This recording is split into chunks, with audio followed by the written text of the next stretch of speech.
حدیث نبوی صلی اللہ علیہ وآلہ وسلم، صحیح مسلم نمبر 3۔ حضرت انس بن مالک رضی اللہ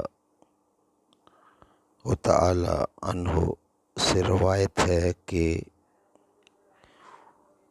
کہا، مجھے تمہارے سامنے زیادہ احادیث بیان کرنے سے یہ بات روکتی ہے کہ رسول اللہ صلی اللہ علیہ وسلم نے فرمایا تھا، جس نے عمدن مجھ پر جھوٹ بولا وہ آگ میں اپنا ٹھکانہ بنا لے۔